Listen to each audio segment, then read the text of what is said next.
Hello welcome back to my channel. ಇನ್ನೇನು ಕೆಲವೇ ದಿನಗಳಲ್ಲಿ 2025 ಶುರುವಾಗುತ್ತೆ. 2024 ಎಷ್ಟು ಬೇಗ ಮುಗಿತಾ ಬಂತು. ಈ ವರ್ಷದಲ್ಲಿ ನೀವು ಏನೆಲ್ಲ ಸಕ್ಸಸ್ನ ಪಡ್ಕೊಂಡಿದ್ದೀರಾ, ಏನೆಲ್ಲ ಫೇಲಿಯರ್ಸ್ಗಳನ್ನ ನೋಡಿದ್ದೀರಾ, ಆ್ಯಂಡ್ ಆ ಫೇಲಿಯರ್ಸಲ್ಲಿ ಕಲ್ತಿರುವಂಥ ಪಾಠನ ಎಷ್ಟರ ಮಟ್ಟಿಗೆ 2025ಅಲ್ಲಿ ಅಪ್ಲೈ ಮಾಡ್ತೀರಾ ಅನ್ನೋದು ಎಲ್ಲದನ್ನು ಮನಸ್ಸಲ್ಲಿ ಇಟ್ಕೊಂಡು ಬರೋ ವರ್ಷನ ತುಂಬ ಚೆನ್ನಾಗಿ ಖುಷಿಯಾಗಿ ಶುರು ಮಾಡಿ ಅಂತ ಹೇಳ್ತಾ ಈ ವ್ಲಾಗ್ನ ಕೂಡ ಶುರು ಮಾಡ್ತಾಯಿದ್ದೀನಿ.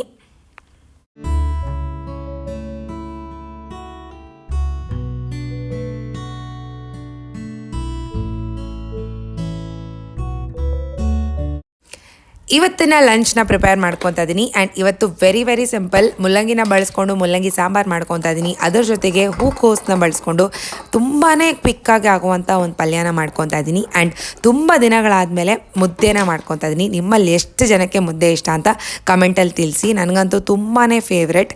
ಅದು ಬಿಸಿಯಾಗಿ ಮಾಡಿಕೊಂಡು ಆರಾಮಾಗಿ ಕೂತ್ಕೊಂಡು ತಿನ್ನೋದಂದರೆ ಎಂಥ ಮಜಾ ಅಲ್ವಾ.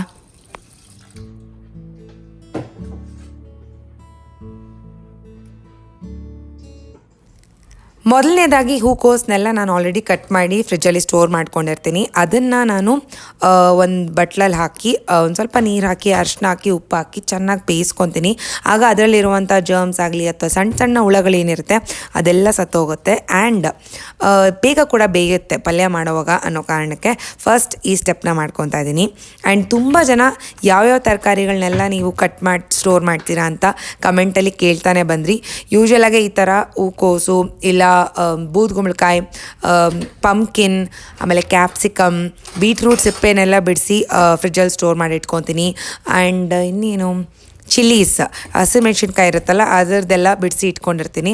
ಇಷ್ಟು ಮಾತ್ರನೇ ನಾನು ಬಿಡಿಸ್ಕೊಳ್ಳೋದು. ಇನ್ನು ಬೇರೆ ಯಾವುದೇ ತರಕಾರಿಗಳನ್ನ ನಾನು ಬಿಡಿಸಿ ಸ್ಟೋರ್ ಮಾಡೋಕ್ಕೆ ಹೋಗೋದಿಲ್ಲ. ಯಾವುದು ತುಂಬ ಟೈಮ್ ಕನ್ಸ್ಯೂಮಿಂಗ್ ಅಂತ ಅನಿಸುತ್ತೋ ಅದನ್ನು ಮಾತ್ರನೇ ಬಿಡಿಸಿಟ್ಕೊತೀನಿ. ಆ್ಯಂಡ್ ಬಿಡಿಸಿರೋ ತರಕಾರಿಗಳನ್ನ ಆದಷ್ಟು ಬೇಗ ಯೂಸ್ ಮಾಡಿಕೊಂಡ್ರೆ ಒಳ್ಳೆಯದು.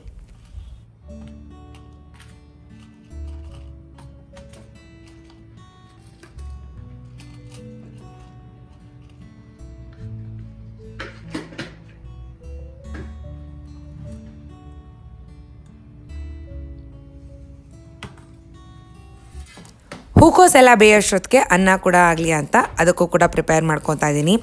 ಇವತ್ತು ಮಿಲೆಟ್ಸ್ನ ಏನೂ ತೊಗೊತಿಲ್ಲ, ಸಿಂಪಲಾಗಿ ಅನ್ನನೇ ತೊಗೊಳ್ಳೋಣ ಅಂತ ಡಿಸೈಡ್ ಮಾಡಿಕೊಂಡು ಅನ್ನಕ್ಕೆಲ್ಲ ಇಟ್ಕೊತಾ ಇದ್ದೀನಿ.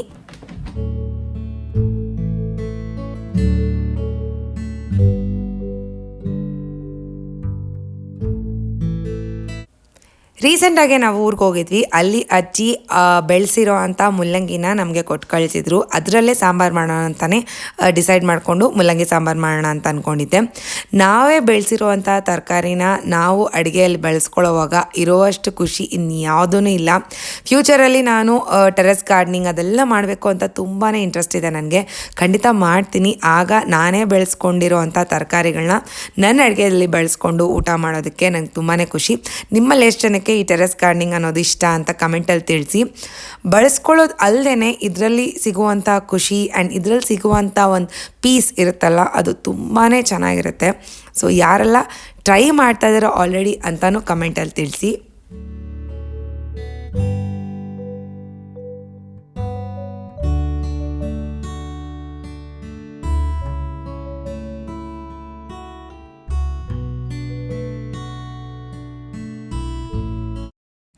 ಈಗ ಯಾವ್ಯಾವ ತರಕಾರಿಗಳು ಕಟ್ ಮಾಡ್ಕೋಬೇಕೋ ಅದನ್ನೆಲ್ಲ ಕಟ್ ಮಾಡ್ಕೋತಾ ಇದ್ದೀನಿ. ಈರುಳ್ಳಿ, ಟೊಮೆಟೊ ಆ್ಯಂಡ್ ಮುಲ್ಲಂಗಿ ಎಲ್ಲದನ್ನು ಕಟ್ ಮಾಡಿಕೊಂಡು ರೆಡಿ ಮಾಡಿ ಇಟ್ಕೊಂಡ್ರೆ ಆಗ ಬೇಗ ಅಡುಗೆ ಆಗುತ್ತೆ. ಆ್ಯಂಡ್ ಬೇಳೆನ ಕೂಡ ನಾನು ನೆನೆಸಿಟ್ಟಿದ್ದೀನಿ. ಅಟ್ಲೀಸ್ಟ್ ಒಂದು 30 ಮಿನಿಟ್ಸ್ ಅಥವಾ 45 ಮಿನಿಟ್ಸ್ ನೆನೆಸ್ಕೊಂಡ್ರೆ ಡೈಜೆಷನ್ಗೆ ತುಂಬಾ ಈಸಿ ಆಗುತ್ತೆ.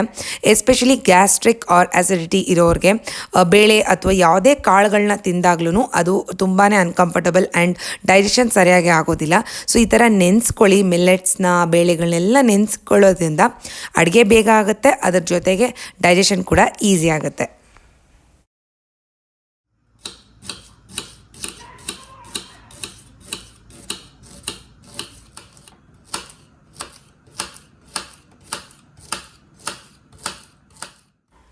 Fruit basket link and planar link ಸಾಕಷ್ಟು ಲಿಂಕ್ಸ್ನ ಕಮೆಂಟಲ್ಲಿ ಕೇಳಿದ್ದೀರಾ. ಪ್ರತಿಯೊಂದು ಕಮೆಂಟಲ್ಲೂ ನನಗೆ ರಿಪ್ಲೈ ಮಾಡೋದಕ್ಕೆ ತುಂಬ ಕಷ್ಟ ಆಗ್ತಿದೆ. ಸೊ ಈ ವಿಡಿಯೋ ಡಿಸ್ಕ್ರಿಪ್ಷನಲ್ಲಿ ನಾನು ಪರ್ಚೇಸ್ ಮಾಡಿರುವಂಥ ಎಲ್ಲ ಪ್ರಾಡಕ್ಟ್ಸ್ ಲಿಂಕ್ ಏನೇನು ಅವೈಲೇಬಲ್ ಇದೆ ಅದನ್ನೆಲ್ಲನೂ ನಾನು ಡಿಸ್ಕ್ರಿಪ್ಷನಲ್ಲಿ ಆ್ಯಡ್ ಮಾಡಿರ್ತೀನಿ. ಸೊ ಬೇಕು ಅಂದರೆ ನೀವು ಹೋಗಿ ಚೆಕ್ಔಟ್ ಮಾಡ್ಕೊಳ್ಳಿ. ಆ್ಯಂಡ್ ಏನೆಲ್ಲ ನಾನು ಲೋಕಲಲ್ಲಿ ಪರ್ಚೇಸ್ ಮಾಡಿದ್ದೀನಿ, ಲೋಕಲ್ ಸ್ಟೋರ್ಸಲ್ಲಿ ಪರ್ಚೇಸ್ ಮಾಡಿದ್ದೀನಿ, ಆ ಲಿಂಕ್ಸ್ ಅವೈಲೇಬಲ್ ಇರೋದಿಲ್ಲ. ಸಿಮಿಲರ್ ಲಿಂಕ್ಸ್ ಅವೈಲೇಬಲ್ ಇದ್ದರೆ ನಾನು ಡಿಸ್ಕ್ರಿಪ್ಷನಲ್ಲಿ ಆ್ಯಡ್ ಮಾಡಿರ್ತೀನಿ. So do check it out.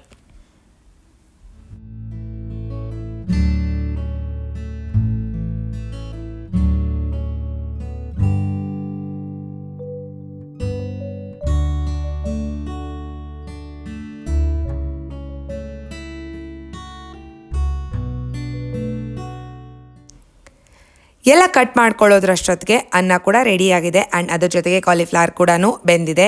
It's ready. ಈಗ ಬೇಳೆನ ಬೇಯಿಸ್ಕೊಳ್ಳೋವಂಥ ಸಮಯ. ಕುಕ್ಕರಲ್ಲಿ ನಾವು ನೆನೆಸಿರುವಂಥ ಬೇಳೆನ ಆ್ಯಡ್ ಮಾಡ್ಕೊಂಡಿದ್ದೀನಿ.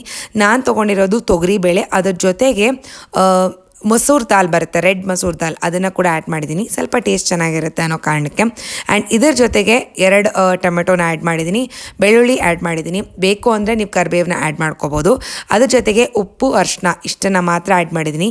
ಇದೇ ಟೈಮಲ್ಲಿ ಬೇಕು ಅಂತಂದರೆ ಸಾಂಬಾರು ಪುಡಿನ ಕೂಡ ಆ್ಯಡ್ ಮಾಡ್ಕೋಬೋದು. ನಾನು ಆ್ಯಡ್ ಮಾಡ್ತಿಲ್ಲ.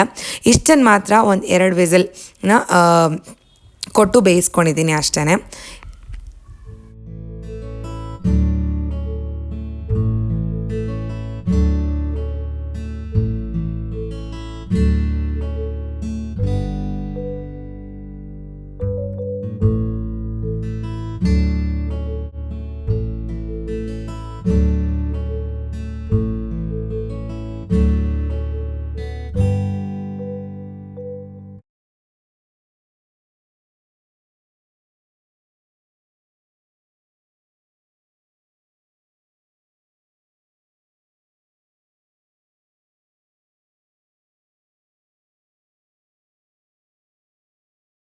ಬೇಳೆ ಬೇಯೋದ್ರಷ್ಟೊತ್ತಿಗೆ ಪಲ್ಯನ ರೆಡಿ ಮಾಡ್ಕೊಳ್ಳೋಣ. ಬಾಣಲಿಯಲ್ಲಿ ಒಂಚೂರು ಎಣ್ಣೆ ಹಾಕಿ ಸಾಸಿವೆ ಜೀರಿಗೆನ ಕೂಡ ಆ್ಯಡ್ ಮಾಡಿದ್ದೀನಿ, ಟೇಸ್ಟ್ ಸ್ವಲ್ಪ ಚೆನ್ನಾಗಿರುತ್ತೆ ಅನ್ನೋ ಕಾರಣಕ್ಕೆ. ಕಡಲೆಬೇಳೆ ಉದ್ದಿನ ಬೇಳೆನ ಕೂಡ ಆ್ಯಡ್ ಮಾಡಿದ್ದೀನಿ. ಅದ್ರ ಜೊತೆಗೆ ಒಣಮೆಣ್ಸಿನ್ಕಾಯಿ, ಕರಿಬೇವು, ಈರುಳ್ಳಿ ಇಷ್ಟನ್ನು ನಾವು ಒಗ್ಗರಣೆಗೆ ಏನು ನಾರ್ಮಲಾಗಿ ಹಾಕ್ಕೊತೀವೋ ಅದನ್ನೇ ಹಾಕಿ ಚೆನ್ನಾಗೆ ಫ್ರೈ ಮಾಡ್ಕೋಬೇಕು. ಈರುಳ್ಳಿ ಎಲ್ಲ ಒಂದು ಸ್ವಲ್ಪ ಗೋಲ್ಡನ್ ಬ್ರೌನ್ ಕಲರ್ ಆಗೋವರೆಗೂ ಫ್ರೈ ಮಾಡಿಕೊಂಡು ಅದರಲ್ಲಿ ನಾವು ಬೇಯಿಸಿಟ್ಟಿರುವಂತಹ ಕಾಲಿಫ್ಲವರ್ನ ಆ್ಯಡ್ ಮಾಡಿ ಒಂಚೂರು ಉಪ್ಪು, ಬೇಕಾಗಿರುವಷ್ಟು ಉಪ್ಪು, ಆಲ್ರೆಡಿ ಕಾಲಿಫ್ಲವರ್ ಬೇಯುವಾಗ ಉಪ್ಪನ್ನ ಆ್ಯಡ್ ಮಾಡಿರ್ತೀವಿ. ಸೊ ಉಪ್ಪು ಆ್ಯಂಡ್ ಅದರ ಜೊತೆಗೆ ಮಸಾಲಾಸ್ ಅಂತ ನಾನು ಏನು ಜಾಸ್ತಿ ಆ್ಯಡ್ ಮಾಡೋದಕ್ಕೆ ಹೋಗಲ್ಲ. ಧನಿಯಾ ಪುಡಿ ಆ್ಯಂಡ್ ಗರಂ ಮಸಾಲ ಪುಡಿ ಇಷ್ಟನ್ನು ಮಾತ್ರ ಆ್ಯಡ್ ಮಾಡಿದ್ದೀನಿ. ಬೇಕು ಅಂದರೆ ನಿಮಗೆ ಚಿಲ್ಲಿ ಪೌಡರ್ನ ಕೂಡ ಆ್ಯಡ್ ಮಾಡ್ಕೋಬೋದು.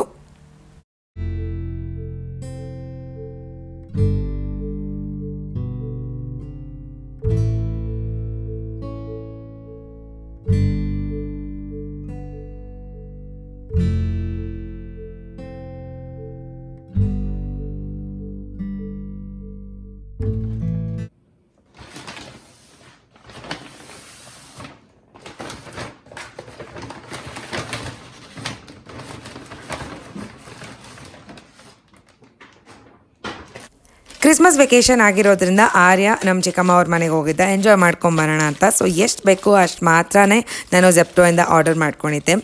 ಈ ಥರ ವೆಕೇಷನ್ಸ್ ಅಥವಾ ಕ್ರಿಸ್ಮಸ್ ವೆಕೇಷನ್ಸ್, ವಿಂಟರ್ ವೆಕೇಷನ್ಸ್ ಬಂದಾಗ ನಾವು ಸ್ಪೆಂಡ್ ಮಾಡ್ತಿದ್ದಂಥ ಅಥವಾ ನಾವು ಎಂಜಾಯ್ ಮಾಡಿರೋ ರೀತಿ ಯಾವ ಮುಂದೆ ಬರೋ ಜನ್ರೇಷನ್ಸು ಎಂಜಾಯ್ ಮಾಡಲ್ಲ ಅಂತ ನನ್ನ ಅಭಿಪ್ರಾಯ.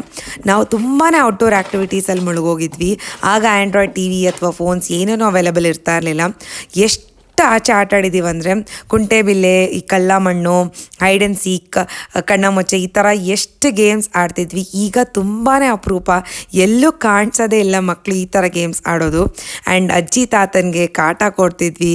ಸಮ್ಮರ್ ವೆಕೇಷನ್ಸ್ ಅಥವಾ ವಿಂಟರ್ ವೆಕೇಷನ್ಸ್ ಅಂತಿದ್ದಂಗೆ ಅಜ್ಜಿ ಮನೆಗಳು ಹೋಗೋದಕ್ಕೆ ಓಡೋಗ್ತಿದ್ವಿ.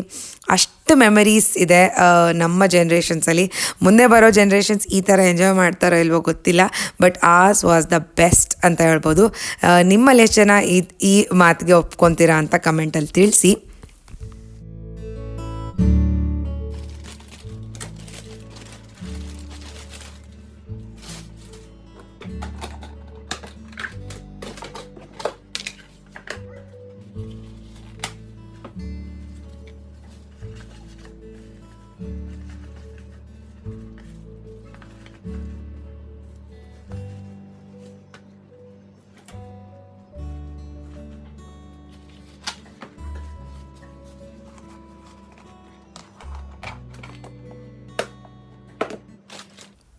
ತೊಗೊಂಡಿರುವಂಥ ಎಲ್ಲ ವೆಜಿಟೇಬಲ್ಸ್ನ ಈಗ ಸ್ಟಾಕ್ ಮಾಡ್ಕೊತಾ ಇದ್ದೀನಿ. ಆ್ಯಂಡ್ ಯಾವ ರೀತಿಯಲ್ಲಿ ನಾನು ಎಲ್ಲ ವೆಜಿಟೇಬಲ್ಸ್ನ ಸ್ಟೋರ್ ಮಾಡ್ಕೊತೀನಿ ಅಂತ ಒಂದು ಕಂಪ್ಲೀಟಾಗಿ ಲಾಂಗ್ ವಿಡಿಯೋನ ಪೋಸ್ಟ್ ಮಾಡಿದ್ದೀನಿ.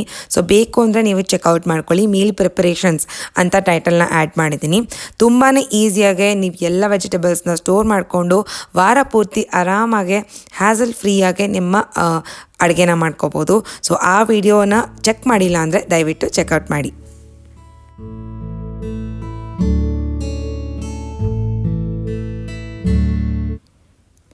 2024ನ ಈ ನನ್ನ ಲಾಸ್ಟ್ ವಿಡಿಯೋ ಆಗಿರುತ್ತೆ. ಆ್ಯಂಡ್ ನೆಕ್ಸ್ಟ್ ಬರೋ ವಿಡಿಯೋ ಎಲ್ಲನೂ 2025 ಆಗಿರುತ್ತೆ. ಆದಷ್ಟು ನಾನು ಕನ್ಸಿಸ್ಟೆಂಟ್ ಆಗಿರೋದಕ್ಕೆ ಪ್ರಯತ್ನ ಪಡ್ತೀನಿ. ಆದಷ್ಟು ವೀಡಿಯೋಸ್ನ ಶೂಟ್ ಮಾಡಿ ಒಳ್ಳೆ ವಿಚಾರಗಳನ್ನ ಶೇರ್ ಮಾಡ್ಕೊಳ್ಳೋದಕ್ಕೆ ಇಷ್ಟಪಡ್ತೀನಿ.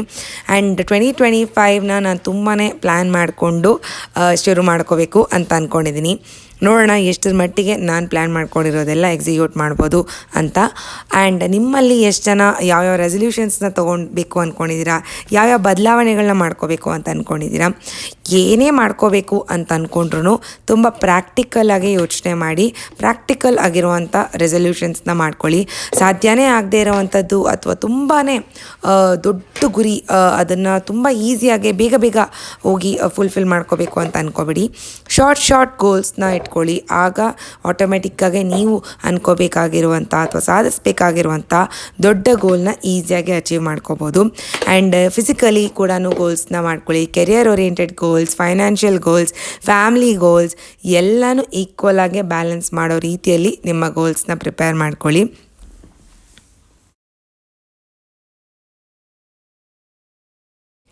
Flowers are symbol of hope and happiness.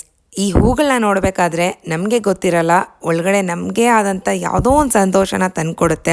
ಅಥವಾ ನಮ್ಮ ಮೈಂಡಲ್ಲಿ ಈ ಹ್ಯಾಪಿನೆಸ್ ಹಾರ್ಮೋನ್ ಏನಿರುತ್ತೆ ಅದನ್ನು ರಿಲೀಸ್ ಮಾಡಿ ಮೈಂಡ್ನ ಖುಷಿಯಾಗಿ ಇಡೋಕ್ಕೆ ಪ್ರಯತ್ನ ಪಡುತ್ತೆ. ನಮ್ಮಲ್ಲಿ ಒಂದು ಖುಷಿ ತಂದುಕೊಡುತ್ತೆ, ನಮ್ಮನ್ನು ನೇಚರ್ ಜೊತೆ ಕನೆಕ್ಟ್ ಮಾಡ್ತಾ ಬರುತ್ತೆ. ಆ್ಯಂಡ್ ಎಲ್ಲೋ ಒಂದು ಕಡೆ ಒಂದು ಫೀಲಿಂಗ್ ಆಫ್ ಹೋಪ್ನ ಕೂಡ ತಂದುಕೊಡುತ್ತೆ ಅನ್ನೋದು ನನ್ನ ಅಭಿಪ್ರಾಯ. ಸೊ ಆದಷ್ಟು ಹೂಗಳನ್ನ ನಿಮ್ಮ ಸುತ್ತಮುತ್ತ ಇಡೋದಕ್ಕೆ ಪ್ರಯತ್ನ ಪಡಿ.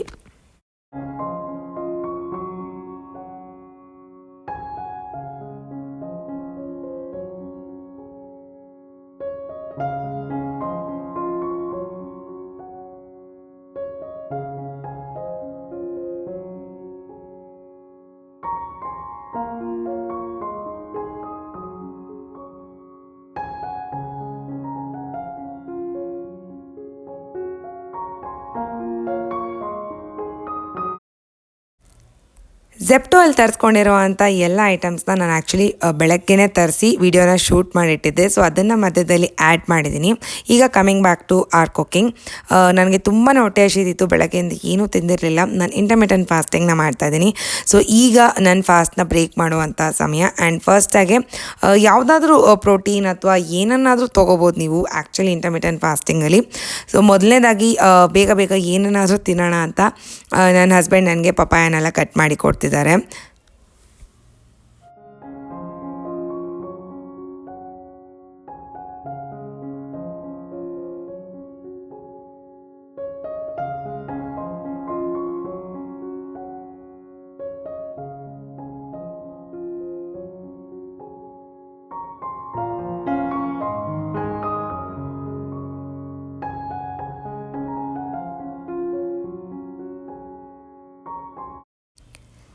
ನಾನು ಮಾಡುವಂಥ ಇಂಟರ್ಮಿಟೆಂಟ್ ಫಾಸ್ಟಿಂಗ್ ಬಗ್ಗೆ ಏನೇನಾದರೂ ಡೀಟೇಲ್ಸ್ ಬೇಕು ಅಂತಂದರೆ ಕಮೆಂಟಲ್ಲಿ ತಿಳಿಸಿ. ಬರೋ ವೀಡಿಯೋಸಲ್ಲಿ ನಾನು ಯಾವ ರೀತಿ ಇಂಟರ್ಮಿಟೆಂಟ್ ಫಾಸ್ಟಿಂಗ್ನ ಮಾಡ್ತಿದ್ದೀನಿ ಅಂತ ನಿಮಗೆ ಡೀಟೇಲ್ಸ್ನ ಶೇರ್ ಮಾಡ್ಕೊತೀನಿ. ಸದ್ಯಕ್ಕೆ ಫಾಸ್ಟ್ ಬ್ರೇಕ್ ಆಗಿರೋದು ಪಪಾಯ ತಿಂತಾ ಮಾತಾಡ್ತಾ ಹಾಗೆ ಟೈಮ್ನ ಸ್ಪೆಂಡ್ ಮಾಡ್ತಾಯಿದ್ದೀವಿ.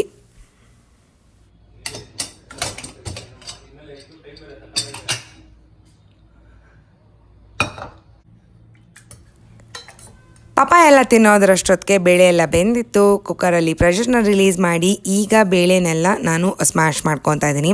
ಈಗ ಸಿಂಪಲ್ಲಾಗಿ ಒಗ್ಗರಣೆ ಹಾಕ್ಕೊಳ್ಳೋದು ಅಷ್ಟೇ. ನಮ್ಮ ಮುಲ್ಲಂಗಿ ಸಾಂಬಾರು ಬೇಗ ರೆಡಿ ಆಗುತ್ತೆ. ಸೊ ಒಂದು ಪಾತ್ರೆಯಲ್ಲಿ ಒಂಚೂರು ಎಣ್ಣೆ ಹಾಕಿ ಸಾಸಿವೆ ಆ್ಯಂಡ್ ಒಗ್ಗರಣೆಗೆ ಏನೇನು ಬೇಕೋ ಅದನ್ನೆಲ್ಲ ಆ್ಯಡ್ ಮಾಡಿದ್ದೀನಿ. ಈರುಳ್ಳಿ, ಒಣಮೆಣ್ಸಿನ್ಕಾಯಿ, ಕರಿಬೇವು ಆ್ಯಂಡ್ ಇದ್ರ ಜೊತೆಗೆ ನಾನು ಮುಲ್ಲಂಗಿ ಏನು ಕಟ್ ಮಾಡ್ಕೊಂಡಿರ್ತೀನಿ ಅದನ್ನು ಆ್ಯಡ್ ಮಾಡಿ ಒಂದು ಸ್ವಲ್ಪ ಉಪ್ಪನ್ನ ಆ್ಯಡ್ ಮಾಡಿ ಅದು ಮುಲ್ಲಂಗಿ ಬೇಯೋಷ್ಟೊತ್ತಿಗೆ ಚೆನ್ನಾಗಿ ಫ್ರೈ ಮಾಡ್ಕೋಬೇಕಾಗುತ್ತೆ. ಬರುತ್ತೆ ಅಷ್ಟೇ. ಇದಾದ ನಂತರ ನಾವು ಬೇಯಿಸ್ಕೊಂಡಿರುವಂಥ ಬೇಳೆನ ಆ್ಯಡ್ ಮಾಡಿದ್ರೆ ಸಾಕು, ನಮ್ಮ ಸಾಂಬಾರು ರೆಡಿ ಆಗುತ್ತೆ. ನಾನು ಹೇಳ್ದಾಗೆ ಈ ಟೈಮಲ್ಲಿ ಬೇಕಂದರೆ ನೀವು ಸಾಂಬಾರು ಪುಡಿನ ಆ್ಯಡ್ ಮಾಡ್ಕೋಬೋದು, ಇಲ್ಲ ನೀವು ಬೇಳೆನ ಬೇಯಿಸ್ಕೋಬೇಕಾದ್ರೇ ಸಾಂಬಾರು ಪುಡಿನ ಆ್ಯಡ್ ಮಾಡ್ಕೋಬೋದು, ಅದು ನಿಮ್ಮ ಇಷ್ಟ. ನಾನು ಮರ್ತೋಗಿದ್ದೆ ಆ್ಯಕ್ಚುಲಿ.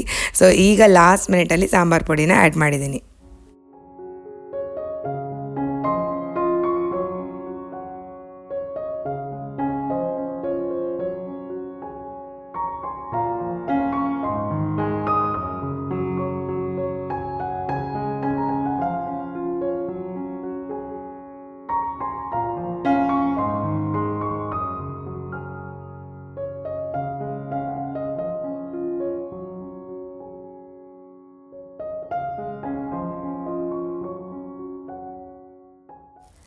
ಸಾಕಷ್ಟು ಕಮೆಂಟ್ಸಲ್ಲಿ ಹೋಮ್ ಟೂರ್ ಮಾಡಿ, ಕಿಚನ್ ಟೂರ್ ಮಾಡಿ ಅನ್ನೋದು ಬರ್ತಾನೆ ಇದೆ. And extremely sorry for the delay. ಮೊದಲನೇದಾಗಿ ನಾನು ಡೀಪ್ ಕ್ಲೀನಿಂಗ್ ಇನ್ನೂ ಮಾಡಿಲ್ಲ. ಸೊ ಡೀಪ್ ಕ್ಲೀನಿಂಗ್ ಮಾಡಾದಮೇಲೆ ವಿಡಿಯೋ ಮಾಡಿ ಆಮೇಲೆ ಅಪ್ಲೋಡ್ ಮಾಡೋಣ ಅನ್ನೋದು ನನ್ನ ಥಾಟ್. ಆ್ಯಂಡ್ ಅದಕ್ಕೆ ಒಂದು ಸ್ವಲ್ಪ ಸಮಯ ಬೇಕಾಗ್ತಿದೆ ಅಷ್ಟೇ. ಆದಷ್ಟು ನಾನು ಜಾನ್ವರಿ ಲಾಸ್ಟ್ ವೀಕ್ ಅಥವಾ ಫೆಬ್ರವರಿ ಫಸ್ಟ್ ವೀಕಲ್ಲಿ ಶೂಟ್ ಮಾಡಿ ಅಪ್ಲೋಡ್ ಮಾಡೋದಕ್ಕೆ ಟ್ರೈ ಮಾಡ್ತೀನಿ. ಆ್ಯಂಡ್ ಈಗ ಸಾಂಬಾರು ಕಡೆ ಬಂದರೆ, ನಾನು ಹೇಳ್ದಾಗೆ ಸಾಂಬಾರು ಪುಡಿನ ಆ್ಯಡ್ ಮಾಡೋದನ್ನು ನಾನು ಮರ್ತೇ ಹೋಗಿದ್ದೆ. ಸೊ ಲಾಸ್ಟ್ ಮಿನಿಟಲ್ಲಿ ಸಾಂಬಾರು ಪುಡಿನ ಆ್ಯಡ್ ಮಾಡಿ 1-2 ಕುದಿ ಬರೋವರೆಗೂ ಬೇಯಿಸ್ಕೊಂಡ್ರೆ ಸಾಕು, ನಮ್ಮ ಸಾಂಬಾರು ರೆಡಿ ಆಗುತ್ತೆ. ಬಿಸಿ ಬಿಸಿಯಾಗೆ ತಿಂತಾಯಿದ್ರೆ ಸೂಪರಾಗಿರುತ್ತೆ. ಸೊ ಟ್ರೈ ಮಾಡಿ, ತುಂಬಾ ಸಿಂಪಲ್.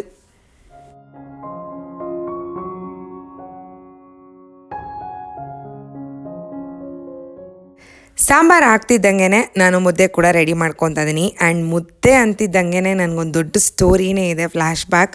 ತುಂಬ ಸಾರಿ ನಾನು ಮುದ್ದೆ ಮಾಡೋದಕ್ಕೆ ಪ್ರಯತ್ನ ಪಟ್ಟಿದ್ದೀನಿ, ಆ್ಯಂಡ್ ತುಂಬ ಸಾರಿ ಅದು ಫ್ಲಾಪ್ ಕೂಡ ಆಗ್ತಾನೇ ಬಂದಿದೆ. ಬಟ್ ನಾನು ಮಾಡ್ತಾ ನಿಧಾನಕ್ಕೆ ಅದು ಹೇಗೆ ಮಾಡೋದು, ಅದ್ರ ಟೆಕ್ನಿಕ್ಸ್ ಏನು ಅಂತೆಲ್ಲ ಕಲಿತಾ ಬಂದಿದ್ದೀನಿ. ಸೊ ನಾನು ಮಾಡಿರೋ ಸಾಕಷ್ಟು ಸಾರಿ ಅದು ಫ್ಲಾಪ್ ಅಂತಲೇ ಹೇಳ್ಬೋದು.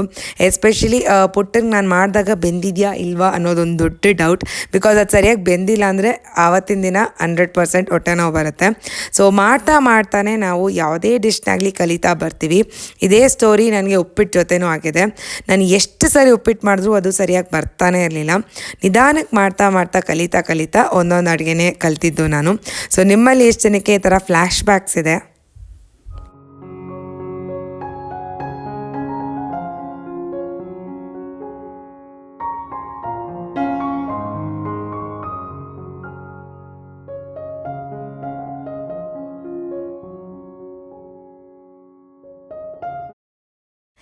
ಇನ್ನೇನು ಲಂಚ್ ರೆಡಿ ಆಗ್ತಾನೆ ಬಂತು. ಬಿಸಿ ಬಿಸಿ ಅನ್ನ ರೆಡಿ ಇದೆ, ಸಾಂಬಾರು ರೆಡಿ ಇದೆ, ಪಲ್ಯ ಕೂಡ ರೆಡಿ ಇದೆ. ಇನ್ನೇನು ಮುದ್ದೆ ಒಂದೇ ಆಗಬೇಕು. ಯೂಶ್ವಲಾಗೆ ಕೆಲಸಕ್ಕೆ ಹೋಗೋರು ನಾನು ಹೇಳೋದಕ್ಕೆ ಲೇಟ್ ಆಗ್ಬೋದು. ನಾವು ಎಷ್ಟೇ ಹಾಟ್ ಬಾಕ್ಸಲ್ಲಿ ಪ್ಯಾಕ್ ಮಾಡ್ಕೊಂಡು ಹೋಗಿದ್ರು ಅಥವಾ ಏನೇ ಆಗಿದ್ರೂ ಆ ಲಂಚ್ ಬಾಕ್ಸ್ ತೆಗಿಬೇಕಾದ್ರೆ ಮಧ್ಯಾಹ್ನದ ಹೊತ್ತು ಅದು ತಣ್ಣಗೆ ಆಗುತ್ತೆ. ಆಗ ನನಗೆ ಎಷ್ಟೋ ಸರಿ ಅನಿಸಿದ್ದು, ಬಿಸಿಯಾಗಿ ತಿಂದಿದ್ರೆ ಇನ್ನೂ ಚೆನ್ನಾಗಿರ್ತಿದ್ದೆ, ಅಯ್ಯೋ ಬಿಸಿಯಾಗಿ ತಿನ್ನೋವಷ್ಟು ನಮ್ಗೆ ಅದೃಷ್ಟ ಇಲ್ವೇ ಅಂತಲೂ ನನಗೆ ಅನಿಸಿದೆ. ನಿಮ್ಮಲ್ಲಿ ಎಷ್ಟು ಜನಕ್ಕೆ ಈ ಥರ ಅನಿಸಿದೆ ಅಂತ ತಿಳಿಸಿ. ಈ ಥರ ನನಗೆ ರಜೆ ಇರಬೇಕಾದ್ರೆ ಇಷ್ಟ ಬಂದಿರೋ ಅಂಥ ಅಡುಗೆನ ಬಿಸಿಯಾಗಿ ಮಾಡಿಕೊಂಡು ತಿನ್ನೋವಾಗ ಆಗುವಂಥ ಫೀಲಿಂಗೇ ಬೇರೆ ಅಂತ ಹೇಳ್ಬೋದು. That feeling of gratitude, that feeling of ಹ್ಯಾಪಿನೆಸ್ಸೇ ಬೇರೆ ಲೆವೆಲ್.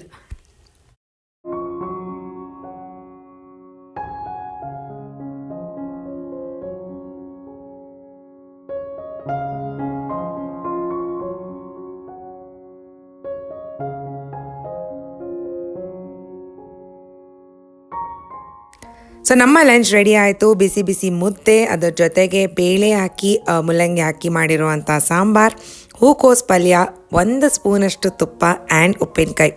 ಎಂಥ ಕಾಂಬಿನೇಷನ್ ಅಲ್ವಾ? ನಿಮ್ಮಲ್ಲಿ ಎಷ್ಟು ಜನಕ್ಕೆ ಇಷ್ಟ?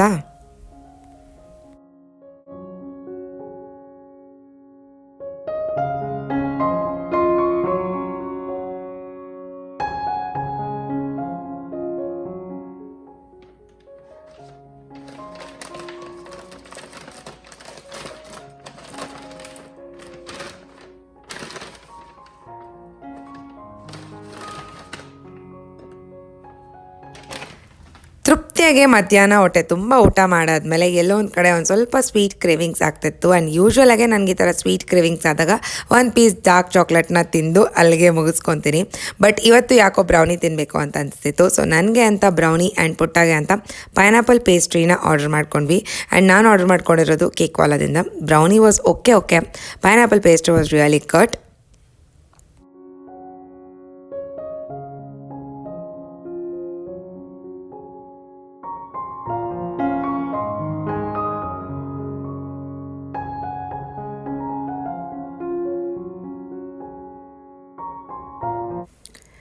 ಆ್ಯಂಡ್ ಮನೇಲಿರುವಂಥ ಸಣ್ಣ ಪುಟ್ಟ ಕೆಲಸಗಳಲ್ಲಿ ನನಗಿರುವಂಥ ಅನದರ್ ಹೆಲ್ಪಿಂಗ್ ಹ್ಯಾಂಡ್ ಅಂತಂದರೆ ನನ್ನ ಹಸ್ಬೆಂಡನೇ.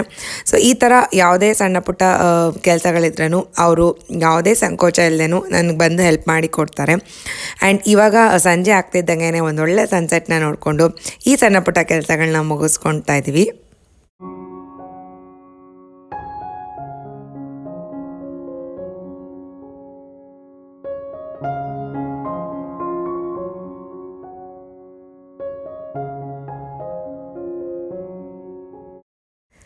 ಮಧ್ಯಾಹ್ನ ಅದೆಲ್ಲ ತಿಂದಾದ್ಮೇಲೆ ಒಂಚೂರು ಹೆವಿ ಅಂತ ಅನಿಸ್ತಿತ್ತು. ಸೊ ಈ ಥರ ಅನಿಸ್ಬೇಕಾದ್ರೆ ನಾನು ಯೂಶ್ವಲಾಗಿ ಟೀನ ಪ್ರಿಪೇರ್ ಮಾಡ್ಕೊತೀನಿ. ಅದು ಯಾವುದೇ ಆದಂಥ ಒಂದು ಟೀನ ಪ್ರಿಪೇರ್ ಮಾಡ್ಕೊಂಡು ಕುಡಿದಾಗ ಒಂದು ಸ್ವಲ್ಪ ಸಮಾಧಾನ ಅಂತ ಅನಿಸುತ್ತೆ. ಬಯೋಲಾಜಿಕಲಿ ಅದು ಹೇಗೆ ವರ್ಕ್ ಆಗುತ್ತೆ ಅಂತ ನಾನು ನಿಜವಾಗ್ಲೂ ಗೊತ್ತಿಲ್ಲ. ಬಟ್ ಕುಡಿದಾಗ ಒಂದು ಸ್ವಲ್ಪ ಸಮಾಧಾನ ಆಗುತ್ತೆ. ಯೂಶ್ವಲಾಗಿ ನಾನು ಮಸಾಲೆ ಟೀ ಅಥವಾ ಏಲಕ್ಕಿ ಟೀ ಅಥವಾ ಶುಂಠಿ ಟೀ ಯಾವುದೋ ಒಂದು ರೀತಿಯಲ್ಲಿ ಟೀ ಕುಡಿದಾಗ ಸಮಾಧಾನ ಆಗೇ ಆಗುತ್ತೆ.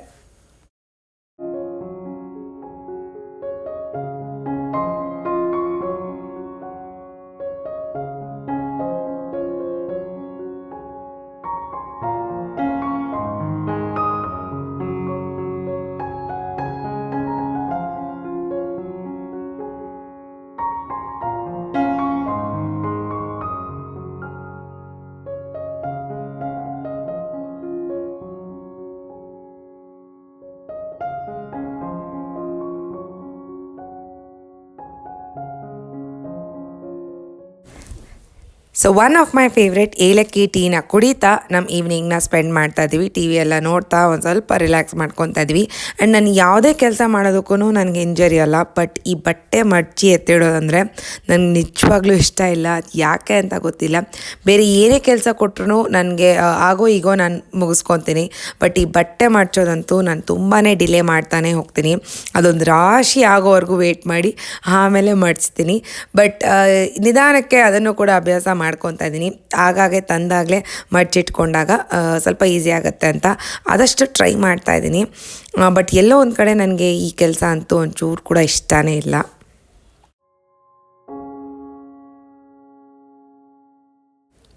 ಹೋಪ್ ಈ ವಿಡಿಯೋ ನಿಮ್ಗೆ ಇಷ್ಟ ಆಗಿದೆ ಅಂತ ಭಾವಿಸ್ತಾ ವಿಡಿಯೋನ ಇಲ್ಲಿಗೆ ಮುಗಿಸ್ತಾ ಇದ್ದೀನಿ. ಏನೂ ಇಂಪಾರ್ಟೆಂಟ್ ವಿಷಯಗಳನ್ನ ಯಾವುದನ್ನು ಶೇರ್ ಮಾಡ್ಕೊಂಡಿಲ್ಲ. ಜಸ್ಟ್ ಒಂದು ಚಿಟ್ ಚಾಟ್ ವಿಡಿಯೋ ಆಗಿತ್ತು ಅಷ್ಟೇ. ಸೊ ಇನ್ನೂ ಯಾರೆಲ್ಲ ನನ್ನ ಚಾನಲ್ನ ಸಬ್ಸ್ಕ್ರೈಬ್ ಮಾಡ್ಕೊಂಡಿಲ್ಲ ದಯವಿಟ್ಟು ಸಬ್ಸ್ಕ್ರೈಬ್ ಮಾಡಿ, ಲೈಕ್ ಮಾಡಿ, ಶೇರ್ ಮಾಡಿ, ಸಪೋರ್ಟ್ ಮಾಡಿ ಅಂತ ಹೇಳ್ತಾ wishing you a very happy new year in advance. Thank you for watching and have a very good day.